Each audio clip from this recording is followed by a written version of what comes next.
edition of First and 10 with Rams coach Joe Prudhomme. I'm Jimmy the St. Christopher. Rams lost to 13th ranked Langston 55-31 Saturday night at Farrington Field.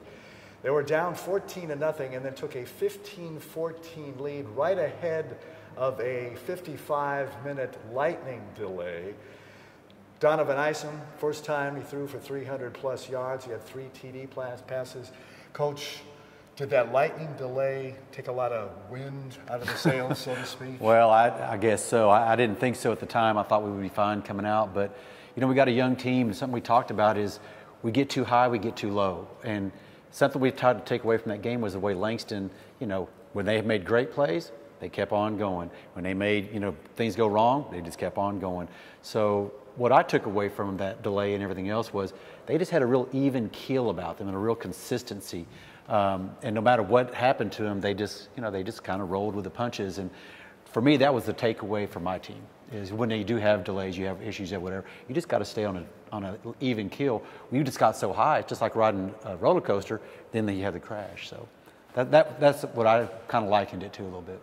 And then they had that block punt. Was that a big surprise? It was. And we had a missed assignment on our side, and we hadn't had that before. We've been really sharp on it, and they just did a really good job on it. I mean, they slipped 2 off the edge, and they did an overload. Our guy made a step outside instead of taking the inside threat, and they got the punt block, and that got the momentum rolling for them. So. Neither team scored in the third period. How many defensive changes did you make in that third quarter? You know, Coach Duckworth made some. We started executing what we'd worked on. We'd hoped would happen in the second quarter. They just started doing it. There were several miscommunications in the secondary that, you know, led to some of those big plays. There was 312 yards combined penalty yards. They were over 200. Mm-hmm. They had 212, I believe. How chippy was it out there? It was chippy, and that was one thing that we really kind of stressed to our kids, is that that was one thing that I was really disappointed in, was the way, you know, the penalties and the chirping that was going on by both teams, and we bought into it, and we kept it going too, you know, at times, and that's just something I'm not going to have, and so we took some corrective measures yesterday.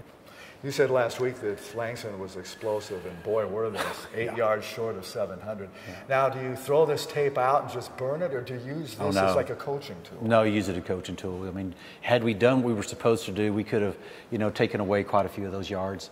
We just didn't execute and didn't make some adjustments that we probably should have.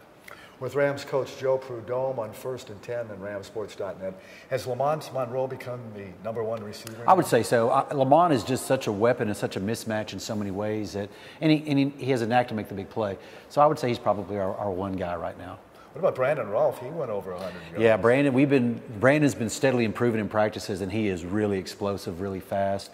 We had a couple drops that were touchdowns, so you know that hurt. We didn't score on those drives either, so that kind of hurt. But you know, I thought Donovan was sharper. At first, he was not. It took him a little bit to get into the rhythm, but once he did, I thought he threw a lot of good balls and made a lot of good reads.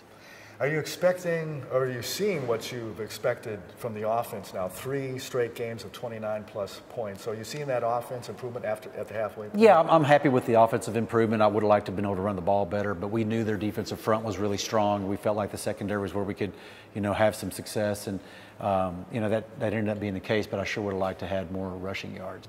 And as we mentioned, at the halfway point of the Sooner Athletic Conference, but there's 5 teams under 500. Mm-hmm. How do you see the sacks so far? It's wide open. It's just wide open. There's so many ups and downs, and guys that one week will beat somebody, and you're like, how did that happen? And then there's somebody that, you know, it's a roller coaster. I mean, but I think that Langston is the cream of the crop, I believe. But outside of that, I think it's pretty much a dogfight the rest of the way. Sagu's really, really strong as well. Arizona Christian lost for the first time, but you know, it's a dogfight. Who knows how it's going to turn out? Yeah, they were beaten, Arizona Christian, by Ottawa, Arizona. They scored 75 points, and then Arizona scored 56 against Langston. They got beat by them 63-56. Right. So for a first-year school, is that unusual to have that big of an offense? I think so, but I don't really know. I don't have enough experience to be an expert on it, but I would say it is. To be able to put up those kind of points in your first year is outstanding. I mean, it's unreal, really. And the second game of the homestand continues Saturday, 2 p.m. kickoff. Now we're back to daylight hours at Farrington. Panhandle State is the opponent. Do you like the night games better? I mean, you're a long-time, successful high school coach playing at night, but do you like the day games better? I like the day games a lot. You know, if the weather cooperates. You don't like it when it gets really, really hot.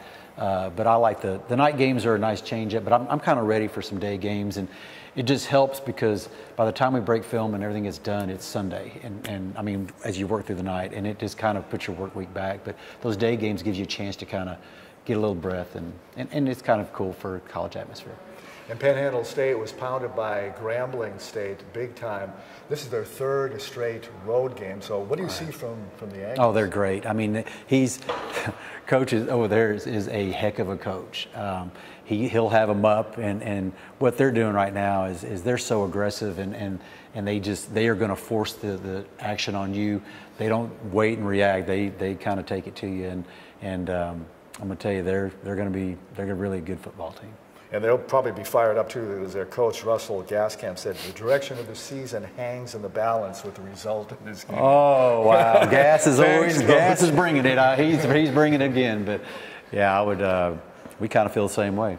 We kind of feel the same way. So Exactly. we'll just have to see. And like I said, Gaskamp is and he's got some Fort Worth background too. So you know he's a heck of a coach and a good guy, but they'll be ready to play, I can promise you. But so will we. And we'll tip our halos, our hats, and our helmets for Teacher Appreciation Day on Saturday. Hank FM 92.1, the Ram Zone will occur at 12 p.m. like it usually does, so it's 2 hours before the 2 p.m. kickoff Saturday at Farrington as the Rams look to get a victory over the Panhandle State Aggies. We'll see you then, Coach. Have a good week. Yeah, you too. Adios.